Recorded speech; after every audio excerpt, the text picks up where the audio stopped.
La direction a trop longtemps eu l'habitude de décider seule de tout. Or, depuis peu maintenant, il y a des syndicats avec lesquels elle doit négocier en France. Il va falloir qu'elle s'y habitue. Ouais, sauf qu'il n'y a pas qu'Ubisoft, on va voir ça avec vous, Fanny Wegscheider. En fait, c'est un mouvement dans pas mal d'entreprises. Oui, pas mal de grandes entreprises, surtout françaises, qui, dès le début de la pandémie, se sont lancées vraiment très fort dans ce télétravail, dans cette pratique.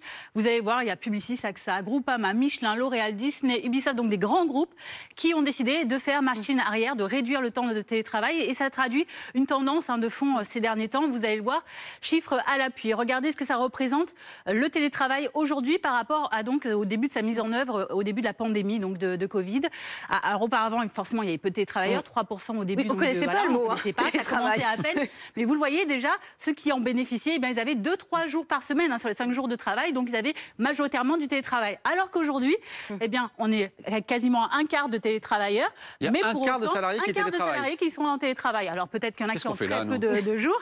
Nous, on est obligés d'être là. Techniquement, tous les métiers ne sont pas télétravaillables.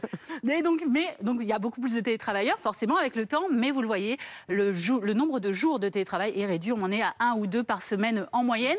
Autre tendance également illustrée par les publications d'offres d'emploi. Vous connaissez tous le site LinkedIn de publication d'offres d'emploi. Eh bien, vous le voyez, les offres en télétravail ont été divisées par 3 ces 2 dernières années. Et quant aux offres hybrides, ce sont les offres qui mixent à la fois du télétravail et du travail en présentiel.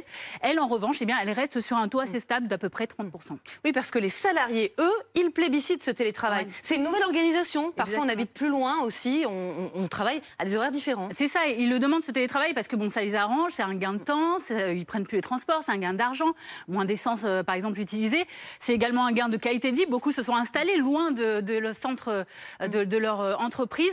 Regardez maintenant les arguments que les entreprises doivent déployer pour convaincre ces travailleurs. Les employés sont quasiment 4 sur 10 à déclarer que le travaillable, non, c'est non négociable. Ils le veulent à tout prix. Si on va dans le détail, les cadres parmi les employés, ils sont quasiment 7 sur 10 à dire qu'ils seraient très mécontents si on leur baissait le nombre de jours de télétravail.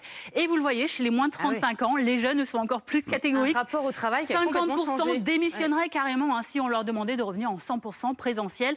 Donc les entreprises doivent aussi ménager maintenant la chèvre et le chou. Alors quel avenir pour le télétravail, pour le travail en général? On va en parler avec Jean-Christophe Sibéras qui nous rejoint.